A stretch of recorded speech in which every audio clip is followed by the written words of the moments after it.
think from my standpoint, and it's interesting because for someone that's hard of hearing, I hear a lot. I can hear from 30 feet across the room. And I get a lot of the conversations one-on-one with people, because that's usually how I best speak with people, is the one-on-one. And I see our community as a whole being very diverse. But then when you start meeting with people one-on-one, and for some reason they feel like, oh, I can trust Jeffrey, he won't go any farther with this, and that's true. I mean, if you're going to trust me with what you have to say, that's fine. Doesn't mean I'm going to agree with you. You start hearing about the fear, and one of you mentioned the fear of change. And from my standpoint, it's how do we change, or how do we, maybe not change, how do we approach someone, an individual, one person at a time, their fear, so that they're not fearful anymore of diversity.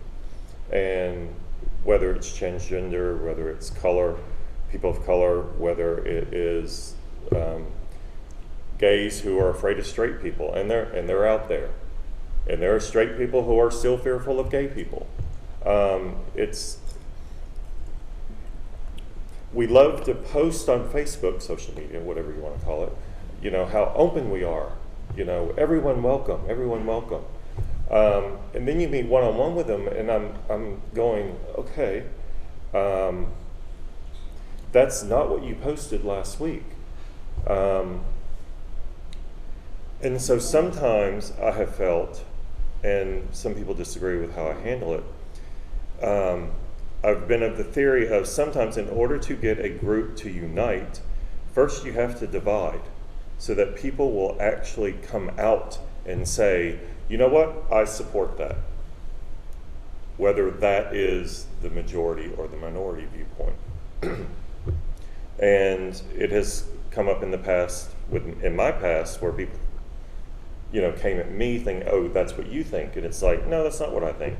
It's just that if I don't put an issue out there and I don't make it a topic that people will discuss, or me and a group of people bring it out, then it's not going to be discussed in depth.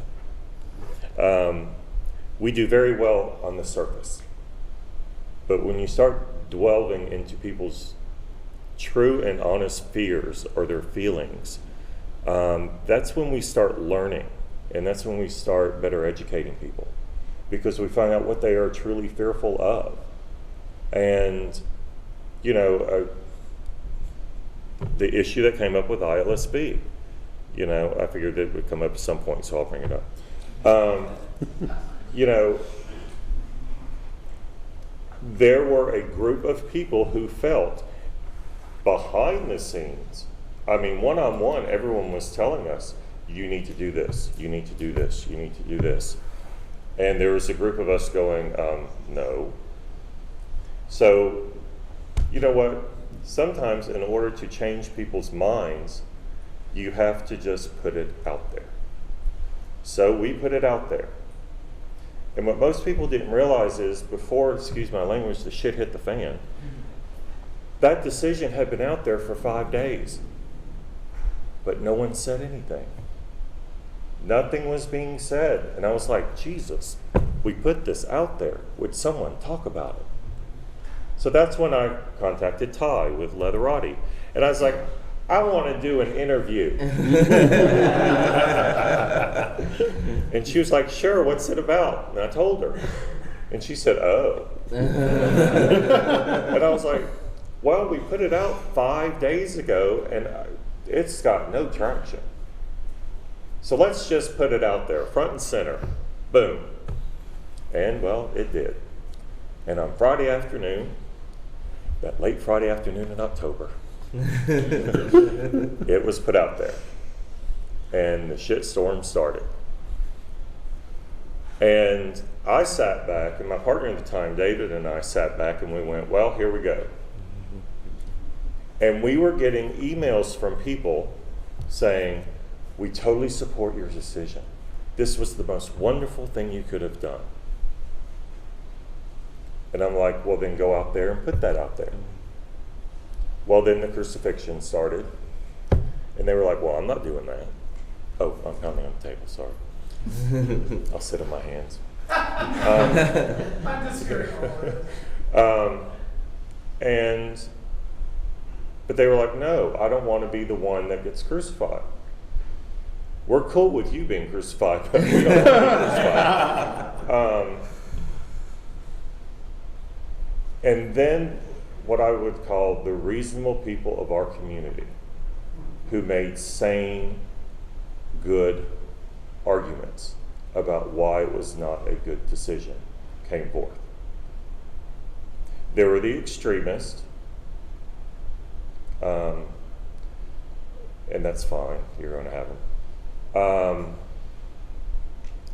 But it was a moment where people finally came out and said, no, this isn't what we stand for.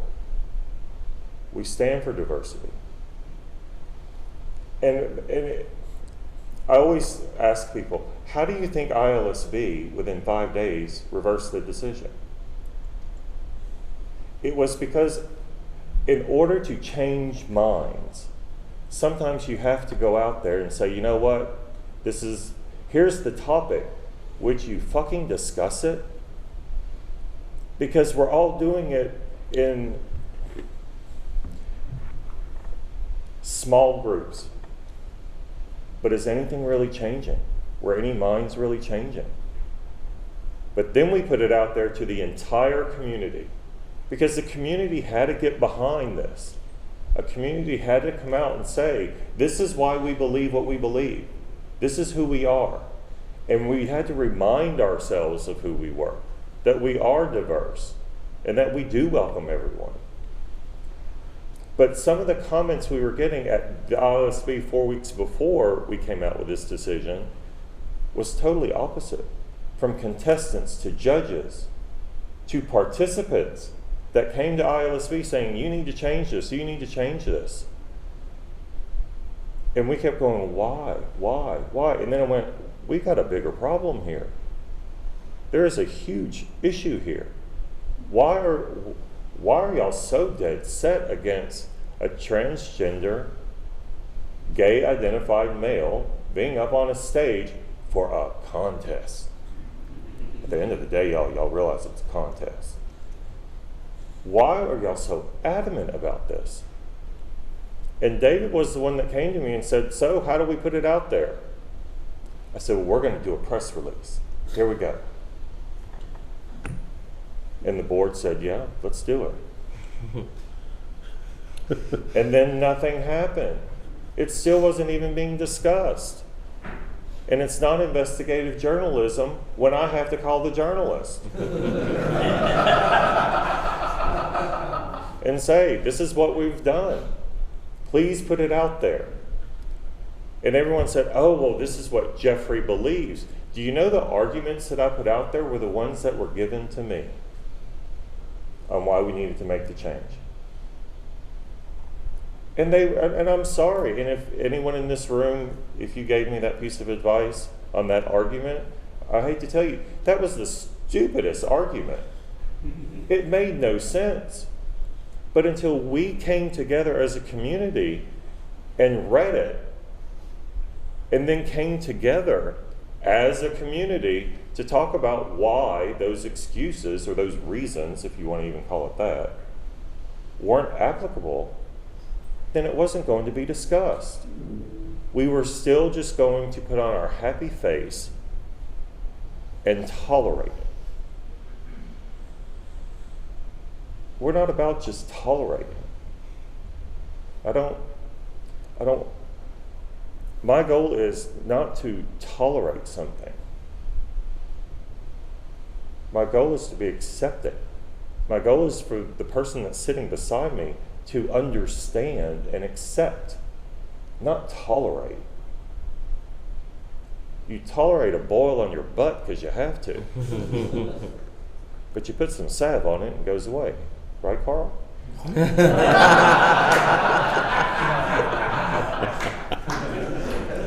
But for the first time, that I saw when it came to the transgender issue, it was discussed. I can't remember the hanky color, and I apologize, but everyone changed their profile picture to the hanky color. Purple flannel. Purple flannel. Yeah. Okay. Flannel. Like a check. Like the checkered. Like a plaid, yeah. Okay. People were doing that. There was a rallying. And sometimes that's what it takes to get people to actually listen. And 5 days later, we already had the letter written. Wayne and I already had the letter written where we were changing it back. I just wanted the damn discussion. And I got it. In the meantime, people say, well, what changed since then? Crap loads changed since then. There are some organizations that still don't allow transgender in their organization. But those organizations are now maybe 2 or 3 votes away from actually switching, whereas before they only had 2 or 3 votes to begin with. Some organizations actually have changed their bylaws and their OIs, or P&P, or whatever they call it. Not P&P, that's something else. Oh no, P&P, yeah. Policy and procedure. Okay, sorry. Edit. You know, so have we made changes? Hell yeah, we've made changes. And I like to think that our team actually helped at least facilitate some of that and educate people, because we put it on the front burner. Sometimes it was on the back burner, sometimes it wasn't even on the stove. But people know how I felt about transgender issues. The number of we have a really good place in Dallas that actually does part of the surgeries. People were coming in from the United States all over and staying with David and I in our home. If I wasn't supportive, do you think I'd feed them for 6 weeks? I'm just like, you know. So I have to chime in. Yes. Because, I had a strong opinion on this at the Yes, time. I know. And the reason was when the press release came out, we noticed the press release because I saw it, but I was in Washington, D.C. at a conference, and we were having breakfast, and I'm reading it, and I'm going, what? And Buck Angel's sitting next to me, and he looks over my shoulder, and he goes, what the fuck? And which, of course, it was like everybody's talking about it. So it was like, I had to write something. So it took a while to get that back, Right. But I'm delighted that it changed back, and it did cause discussion. And as I'm the chairperson of the Woodall Sexual Freedom Alliance, and as a group that is transgender rights are one of our flags. It's very important that happened, and that's why I'm no longer a member of the club that we discussed that doesn't allow it, because it would be like being in the NAACP, but you belong to a whites only country club. It ain't going to happen. It's not. It doesn't look right. But I think you're right. It has caused the discussion to come up a lot more, and I think it will change eventually, more than it is now. So I've been trying to do everything I can to do that, and I know we were on the outs for a while. Or I guess we thought we were on the outs for a while. I think it was more a thought. But that was not the intent. I was just trying to, again, like you said, bring it up. I wanted to make sure it got up, and so that's. I think it's important. And if you get to South Plains this year, I'll be there. we're doing an interesting little workshop. Sure enough. CBT for trans men, so it should be intriguing. So. Yeah, but I'm glad you clarified that. Part of the reason was when that press release came out, part of me was hurt, but part of me was trying to rationalize, and that, this is somebody's circus. These are your rules. It's like, if you don't want, this particular type of person to run, you have a reason, this is yours, you do with it what you want. Not the best idea in the world, because you'll be missing some great title holders, and I know it's not you, I know it's the board, I know. But I just sat there and I'm like, I don't get it. I don't understand. But part of me was just, I guess, trying to rationalize and trying to, I don't want to make waves. I don't want to start something when it's really not my circus. I'm not gonna support it, but it's not my circus. Well, I think, I mean, as far as creating change, I think the social media age has been really helpful in that. I mean, I have been that person who has brought up things that I've constantly heard being talked about, but it was always in like an inner circle. Things that I hear in private or things I hear in a conversation among like a group of 5 people, or maybe this, this small group that's out in a corner talking in a bar or something.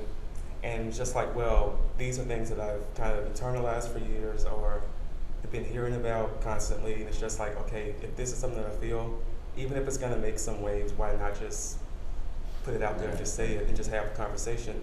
And I mean, even the transgender issue is definitely, when that came out, that was definitely something that even helped, mature my opinion on people who are transgender. So it was a good thing that happened. And that's kind of things that I think about when I bring up issues about race and diversity and things like that, because they are very awkward conversations to have, but they're good conversations to have at the same time. Like, I mean, you look at some of the posts on my wall and you'll see like 300 responses, people going back and forth. But I think it's good to get those opinions out there so that we really know where we stand with each other. And maybe some people might feel like, well, okay, maybe there is something to improve there. And I've gotten a lot of messages and responses from people who are like, oh, I'm so glad you brought that up because it needed to be talked about. So that's kind of why I just continue doing what I do. And even if you're tired of hearing it, that's your damn problem, not mine. So. And I think when, almost hit the tape. I think I had a unique opportunity in the way we handled it because it wasn't just me and the 5,000 friends I have on Facebook having a discussion. It was an entire community. And it was going to take the entire community to have the conversation to change some minds. And it was unique because I actually had an organization that there were some board members that believed that it needed to change because of what they were told, what people were telling them, and how they personally believed. And it was never about, okay, you people on the board and you people that came and spoke with me and spoke with the board, here's the bus and it's about to run your asses over. It's never about that. That was never my intent. My intent was, how can I take this organization that everyone is familiar with and open up a discussion? And for me to come out and just make a post, ILSB will continue to allow transgender, gay identified men into their contests. I probably would have got 2 likes. Well, okay, moving on, what are we talking about next time? And then people are posting pictures of their cats and what they ate for dinner. Seriously, that's what people post. And then it wasn't really ours, David and I sat back and said, sometimes you gotta stir the pot to get people to talk. And so we stirred it. And some people have asked, why would you do that? You're Jeffrey Payne. No, you know what? I'm just me. But for the greater good, because I have so many transgender friends. And on a personal note, I really don't like saying that. I just have a lot of friends. And so we opened up the conversation, and it happened. And yeah, we took a lot of flack, but you know what? That was temporary. That flack was temporary. ILSB, the next year, we had more people in attendance. We had more of the transgender community come out and support ILSB that year. Okay. Our goal wasn't to kill ILSB.